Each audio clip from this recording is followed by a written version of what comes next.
오늘은 포태법 다시 한번 해보고요. 포태법. 사주에서 나오는 포태법하고 풍수지리에서 나오는 포태법하고 한 시간에 같이 소개를 한번 해볼게요.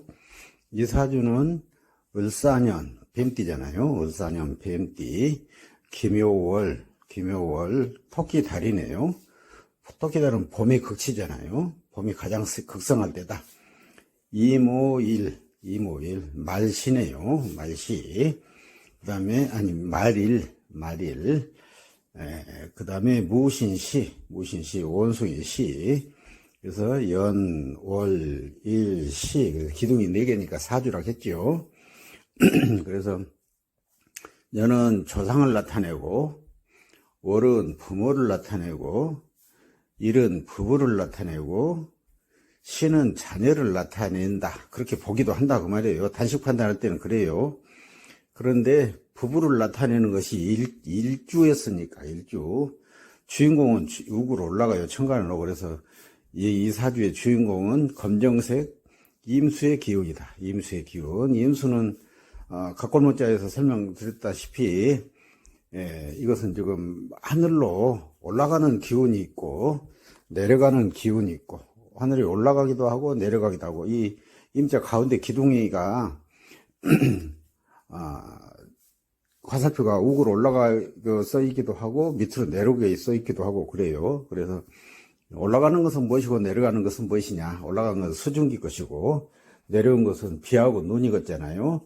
그런데 이렇게 내려와 가지고 천지를 그냥 일자로 덮어버리는 거, 그러면 눈이잖아요. 그래서 임은 눈이 오는 현상이다. 그래서 대서소설들을 임수로 표현해요. 근데 대서소설은 겨울이잖아요. 겨울인데 태어난 시기가 봄이에요. 봄. 그러면 겨울에는 물이고 봄은 목인데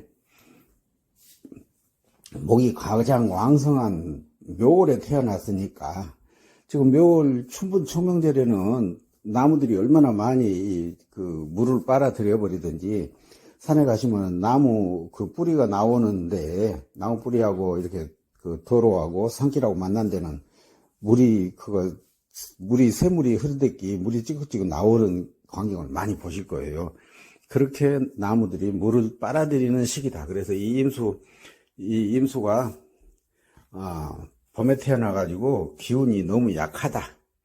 그런데 그렇다면 약하다면은 얼마나 약하냐? 왜 약하냐? 그 육하원칙에 의해서 말을 해야 되잖아요. 육하원칙에 의해서 말을 하려면 기준이 있어야 되잖아요. 기준. 그 기준이 포태법이다.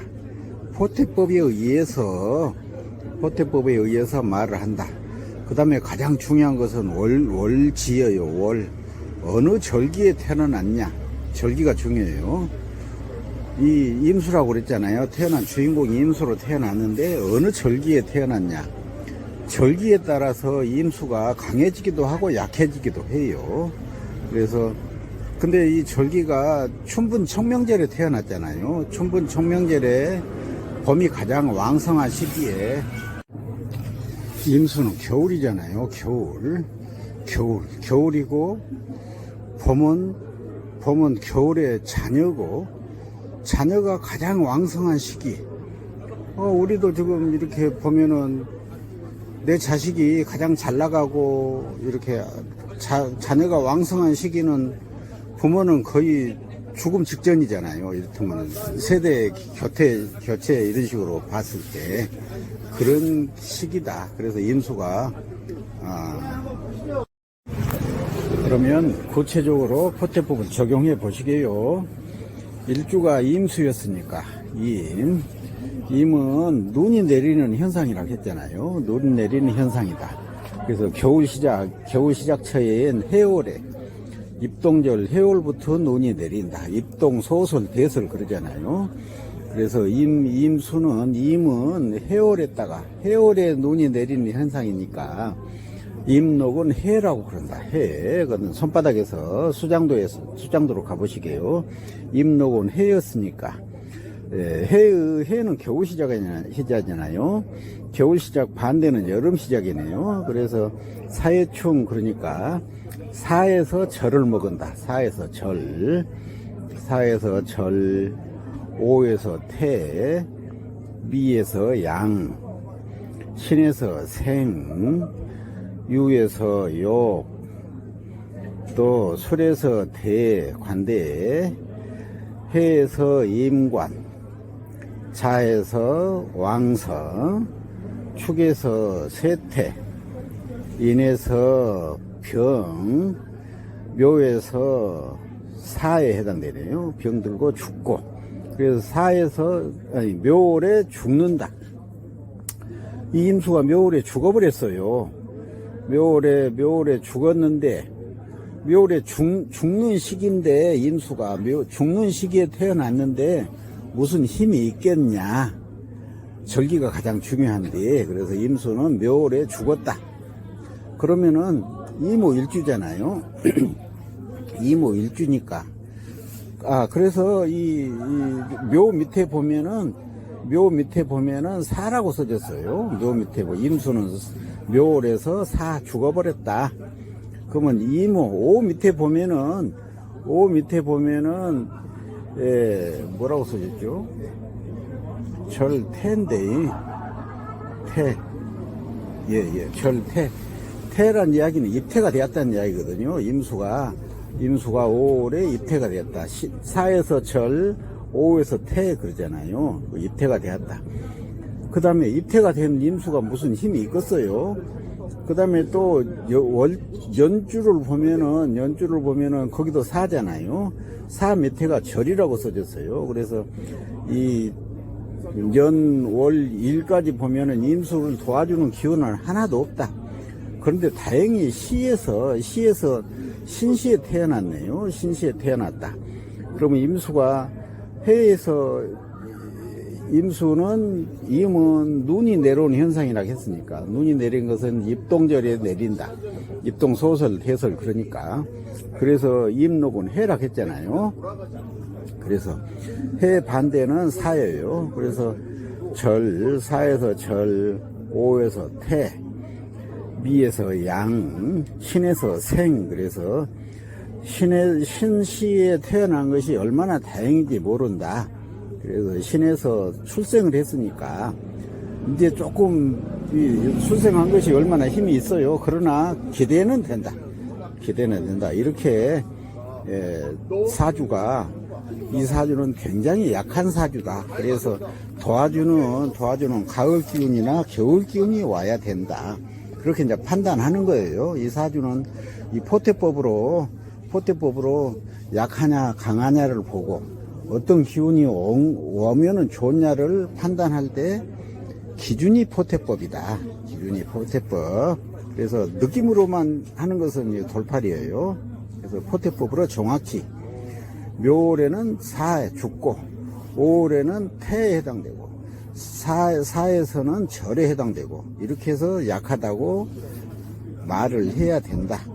그러면 이렇게 여기까지 하시고 이제 풍수지로 한번 넘어가 보시게요. 풍수지에서는 향포태가 있고 향중심 포태가 있고 파구중심 포태가 있다. 향중심이란 이야기는 예를 들어서 신향, 자양, 진양. 신향이나 자양이나 진양을 할 때는 배체를 보시면은, 신자에 보시면은, 신자 안쪽에 보시면은 수라고 써졌어요. 신향을 해도 수국향이다. 또 자양을 해도 수국향이다. 오자 자양을 해도 수국향, 인자 신향을 해도 수국향, 술자 진양을 해도 수국향이다. 진 안에가 숫자라고 써졌잖아요. 그래서 이것은 삼화보행 기준이에요. 이 88향 향 중심에서는 삼화보행 기준이다. 그래서 이렇게 오자 자양을 했다. 그러면은 숫자가 써졌으니까 수국이구나. 오자 자양을 수국했다. 그러면은 오자 자양을 해놓고 신방에서 물이 들어왔다. 또 진방으로 물이 빠져나갔다. 그것을 이제 스포티법으로 버는 거예요. 물이 들어온 것은 득수라고 하고, 빠져나간 것을 파구라고 하잖아요. 그러면 오자 자양을 했으니까, 자 옆에는 수라고 써졌으니까, 아, 수국이구나. 수국에서는 수는 겨울이잖아요. 겨울 수하고 싸우는 것은 여름 화예요. 그래서 수국이라고 수자라고 써진 데서는 무조건 여름 화, 사에서 절한다. 사.